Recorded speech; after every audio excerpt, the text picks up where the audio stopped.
Bonjour everyone and welcome back to my channel, The Waves of Your Soul. Today I wanted to do a chatty video around yearly tarot cards. So how can you calculate the major arcana that corresponds to the year you're in right now? It can give you guidance around the year you're living, insight around the experiences you're having right now, and also mostly I want to share my experiences with you around a few years now of me doing those calculations of major arcana cards corresponding to the year, how I've lived through a different major arcana years, how most of the time they may not be what you expect. This is mostly what this video is about.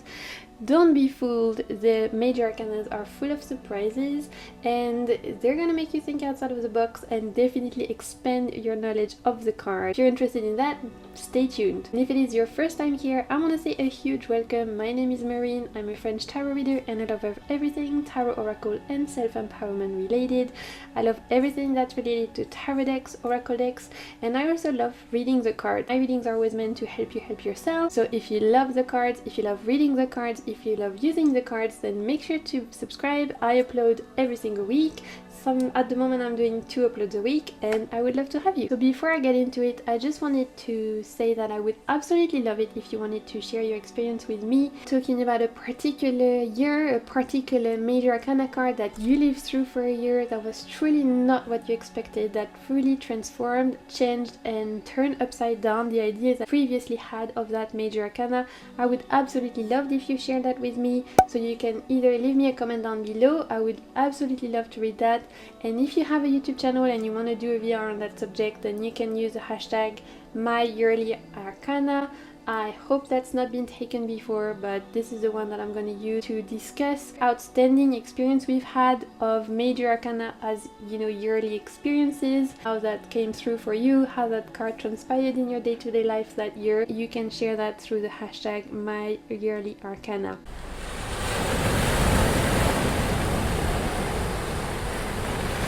Okay, so let's start first with figuring out how you can calculate the major arcana card that is corresponding to the year you're in. And you actually do that based on your date of birth.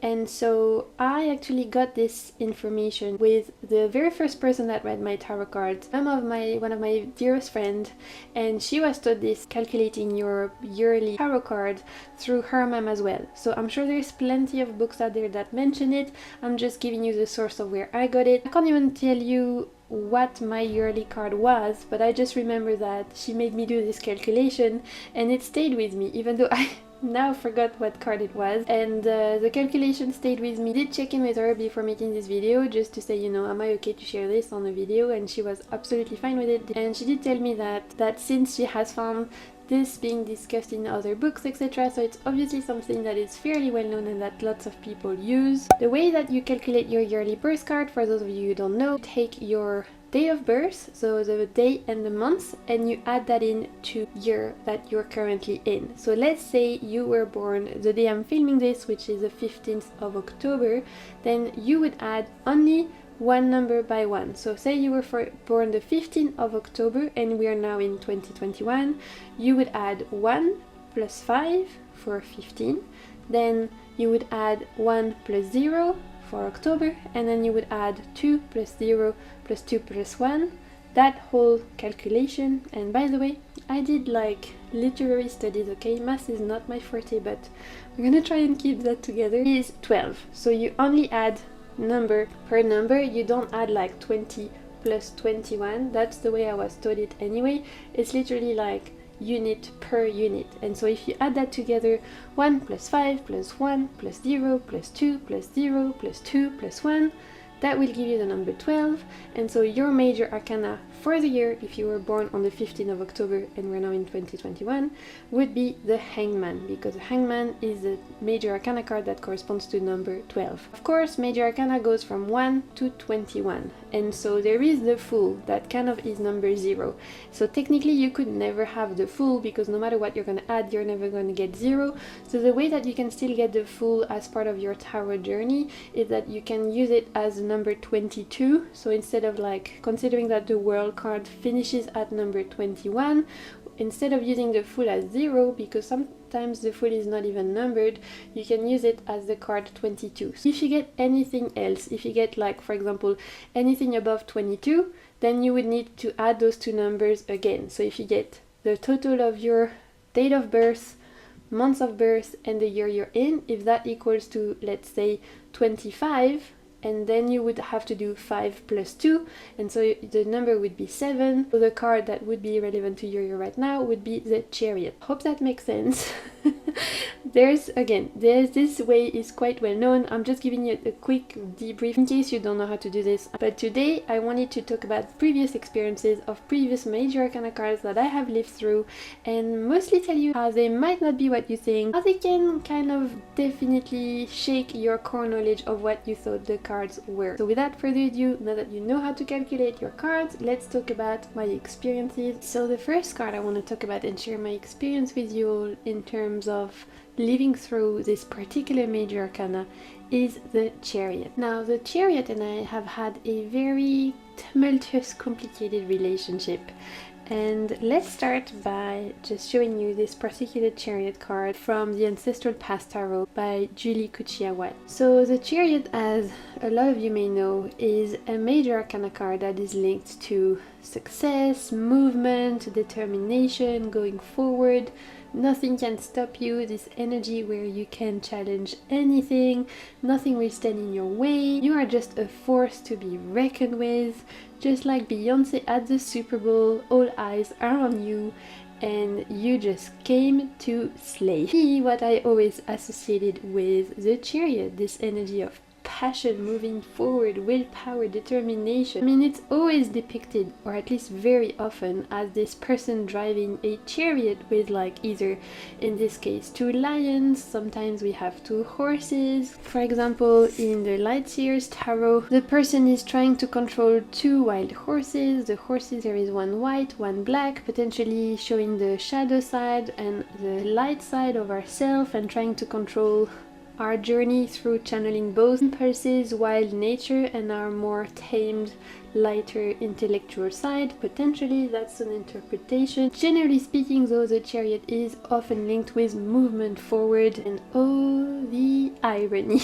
because my Chariot year was a total opposite of that. In my Chariot year I actually fell really ill. I mean, I've been pretty open on my channel before that. I navigate the waters of chronic pain, and this is all linked to this particular year where my body pretty much collapsed on me. Everything happened during this Chariot year. In the space of literally a couple of months, I went from being able to live a pretty much normal life to not being able to walk, not being able to use my arms, not being able to stand on my own 2 feet because of what was happening to me. And so, as you can imagine, when you read the Chariot, and this is the Chariot card from the Dali Tarot, when you read about the Chariot keywords and you hear things such as independence, velocity, determination, propulsion, being unstoppable, and you in your own Chariot year are literally going from feeling like totally independent to being forced to spending, I'd say, most of the year in bed, whether in hospital or at home, not being able to do anything for myself, having to give up on everything that was known to me, having to leave any kind of life I knew behind, and just pretty much everything stopping and reaching this huge standstill. It felt like the total opposite of what the Chariot should. Looking back a few months into my Chariot year, I decided to do the calculation and figure out what was the year that corresponded to this particular year that I was going through this experience of being so ill, you know, stuck in bed. I was told I would never walk again. I was convinced that I was gonna get the tower. I just, you know, I could have put literally so much money on it, because if you think about it, the tower is supposed to be about collapse. It's supposed to be about your whole life being totally transformed. Everything around you is crashing down and everything around you is destroyed, and this is exactly what I went through. I mean, hell, my body felt like a tower crashing down as well, because my articulations were not holding me properly anymore, so my hips, You know, they were so unstable, I couldn't stand up. My shoulders were so unstable, I wasn't able to use my arms, shower, reach out, raise my arms, nothing like that. Even writing at this time was impossible. So that felt like a huge tower moment to me. And yet, no matter how many times I did the calculation, no matter how much I tried, I would always get number 7, the chariot. I was pissed. I was pissed because I just couldn't reconcile this image of the chariot with what I was going through. Of course, time is perspective, and now I can. And so let me give you a little bit of an insight, and this is why I wanted to do this video. To really say, sometimes you're gonna get a card and you're gonna expect something at the beginning of the year, thinking, oh my god, this is gonna be my lovers card, for example. And you get to the end of the year and you're like, well, I haven't found love. But the lovers card is so much more than that. And that's why I wanted to do this particular video, sharing with you my experiences. This is a card from the Occulto Occultati Tarot, which is a tarot that just came into my life. Bought it back in 2019, and my lovely friend keeping it from me in France because at the time it was quite difficult for me to get stuff sent, and then the pandemic happened, and so she just recently was able to send it to me. So the chariot really felt like a complete joke to me and I couldn't quite reconcile, whilst I was in it, why I was living such a different experience from this idea of victory, movement, etc. What I was going through was really the opposite of what I was reading in the books. I couldn't reconcile my experience of being, you know, going from living a normal life to being completely dependent on others for everything, down to not being able to wash my own hair, down to not being able to walk, and to do all the things that I was used to doing before.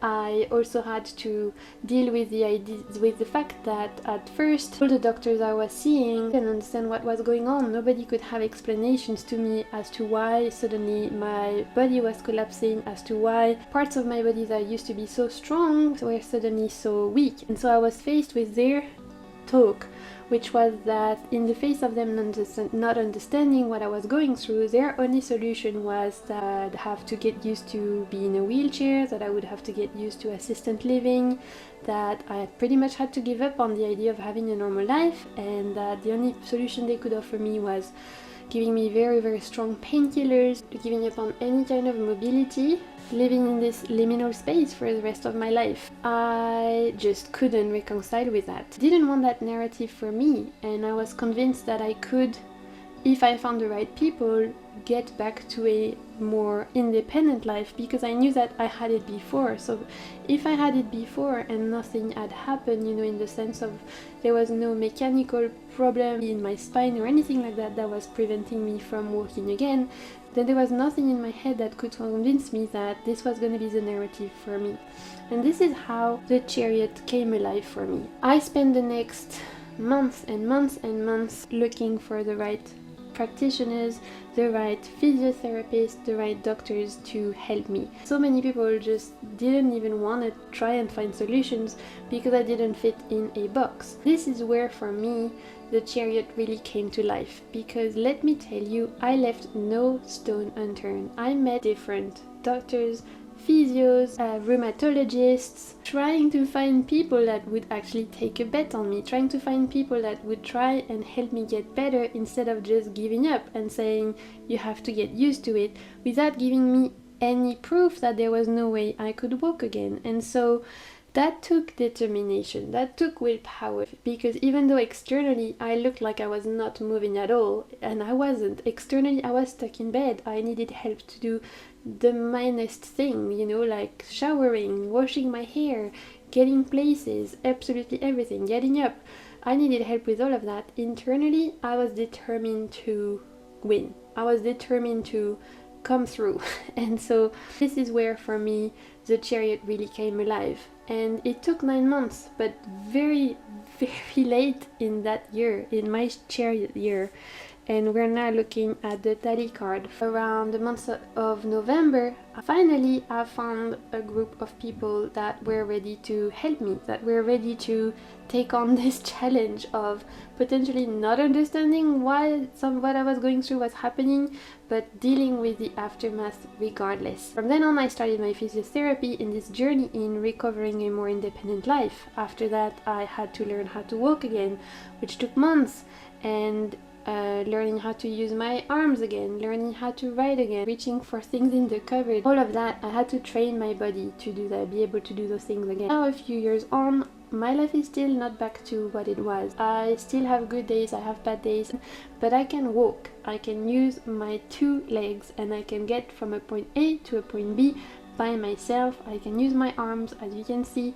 I can pull cards, I can write, and so even though there are some things I'm still not able to do, there are so many things I am able to do, and I truly believe that this was a part of how the chariot insufflated this energy into my life, was this drive of not giving up, of not letting it go until I found the right people, of trusting myself enough that I knew that if I kept pushing, if I kept trying, if I kept looking, I would eventually be met with that victory that I was looking for. So now we're looking at the Shimmering Veil Tarot. Even though at the beginning of that year it really felt like my chariot had literally gone into a huge wall and crashed and burned, by the end of the year I was given hope again. Just like on this card, I could finally see some kind of sunshine, and let me tell you, that journey was far from over. Like I said, I am still going through it, but I have gone through such of a journey and I am so much further on than I was. This is how I lived the chariot in my life, and I want to finish on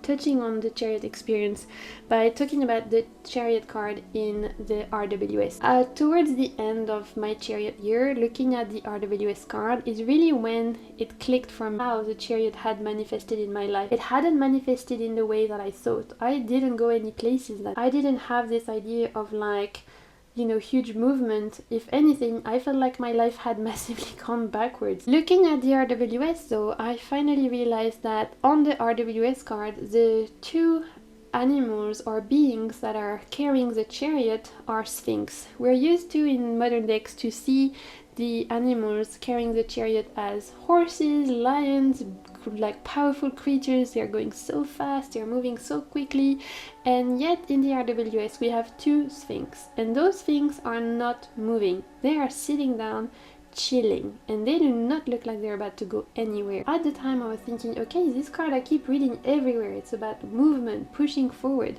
but those Sphinxes don't look like they're actually about to move at all. They just look like they're guarding the place. They look like they're waiting for something. And that made me think about, okay, the Sphinx are actually creatures of legends, being super intelligent creatures. They are mythological creatures that are linked to having the knowledge of the universe, and they're so intelligent, most often they keep special places, and the hero usually has to answer a riddle for the Sphinx to be able to let them pass through. Most often than not, they're a guardian, and the way for you to get through and to answer the riddle is to think. Pause, think, and look within, and ask questions, and think outside the box, and maybe not going so fast and spontaneous, but actually taking the time to figure it all, to going within, and to being okay as well with not knowing all the answers. So that totally changed the way I looked at the chariot, and it totally made sense then in terms of my journey of trying to find the right people, and then eventually finding the right people, and then being prepared for the next huge journey that was gonna be having to learn how to walk again, having to learn how to use my arms again, having to learn how to do all the tiny little things that most people take for granted. And so that has been my experience with the chariot. Let's move on to the second experience I want to touch on. It was my year going through the star card. Here we have the star card from the Marseille White Tarot. And so the star card was actually my yearly card for 2020. And again, oh the irony, a card linked with healing, with seeing the light at the end of the tunnel, with, you know, reaching some kind of place of bliss, of inner tranquility, of open vulnerability, and yet quiet self-confidence, finding your place, and just total and transformational healing on all levels, was given to me on the year where the world went through a global pandemic. Can you start to see the universe's sense of humor here? When I'm telling you that my yearly cards are usually full of humor and full of irony and full of second, third, fourth and 59th layers, then you know I wasn't lying. Here is a star card from the Oculo Occultati Tarot. 2020 and the star card has been a huge experience in itself. Like I said, having to reconcile this idea of going through a global pandemic, going through multiple lockdowns, everyone being so scared for their health and safety, the whole world coming through a standstill, plus me still having to deal with my own personal health issues, still having to, at this point, learning how to walk again, learning how to move again, slowly but surely building up my resilience, building up my strength. The star card in that sense took a whole new meaning for me. It wasn't just about seeing the light at the end of the tunnel, it was about lighting the tunnel wherever I was.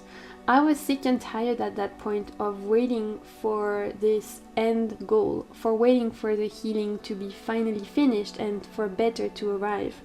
The star card in the middle of the pandemic taught me about this idea that you don't have to wait for things to be better, for this idea of finally you've gone through this tower moment and there is light at the end of the tunnel. No, you feel in the tunnel, you're in the dark, you don't see anything, you light that bitch up yourself. You light that tunnel up where you are. Bloom where you are planted. This is what the star card taught me about.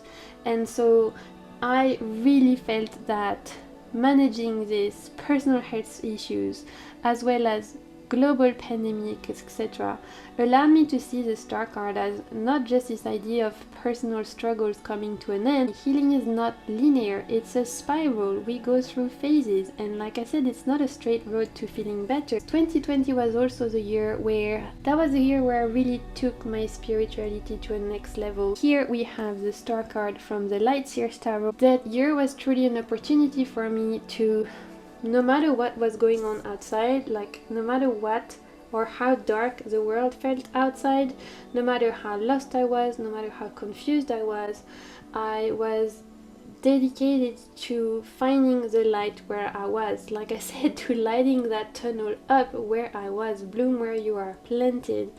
And so really this Light Seers card resonates with me, because in the star card we see someone pulling strings from the universe, connecting it to their heart. Yeah, that no matter where you are, you're never lost. No matter where you are, you're never alone. No matter what's going on, you can always find some kind of hope, that you are guided, that your spirituality can be an anchor to you to help you light the way wherever you are. This idea that even in the darkest of night, we can see the North Star. There is something there shining bright to show you the way. There is something there to be a compass when you feel so lost that you don't know where up is down. The stars are still shining bright, showing you that even the darkest of places, you can find them, and in those darkest places you can use those practices, whatever resonates for you, whether it's your spirituality, whether it's your family, whether it's your friends, whether it's your passion. You can use that to connect yourself back to the universe, connect yourself back to this energy of love, of this energy of hope, this energy of healing, and remember that there is hope. There is hope always. Was a year where I opened myself up to spirituality even more so. Shimmering Veil Tarot by Cilla Conway, which must be one of my favorite star cards ever. In this one we really see this being connecting with source, the universe, spirit, God, the divine, Mother Nature, your higher self, your soul, whatever you like to call it. This idea of connecting with something that is beyond yourself, but yet that you know you're a part of. Connecting with this raw source of healing, of hope, of love, of light, of magic. This was for me the experience of the star card. It was this reminder that diving into my spiritual practice, everyone is gonna have different tools, different experiences. Through that I was able to really start to believe. My star card year was the year where I truly decided that I was okay with believing, not necessarily knowing what I believe in. The star year was the year where I decided that I was going to be okay with believing that maybe I too could be connected to something bigger than me. I still don't really know how to frame what I believe in. I still definitely don't categorize myself. My spirituality is still very blurry, but I'm definitely more okay thanks to the star card, with believing that I too can connect with the threads of the universe, and that there is something there for us to be able to tap into as long as we're ready to open the channel. And so that was my experience of the star card in 2020. And so here we are. This year is now a moon card type of year, and I actually want to do a specific dedicated video talking all about my experience with the moon, because this year was probably the year where I was the most equipped with knowledge from reading even more tarot books, with doing even more work on myself, even more healing, personal development, etc. This year was probably the year where I was the most equipped to truly understand what the moon was about, and yet we are now in October, and only now am I starting to realize what the moon year was truly trying to teach me. So again, don't be fooled by the yearly card. They will teach you things that you do not expect. They will not show you the faces of what you might think surface level, but they will invite you to go through lessons and journeys that you would have never expected. At least that has been my experience.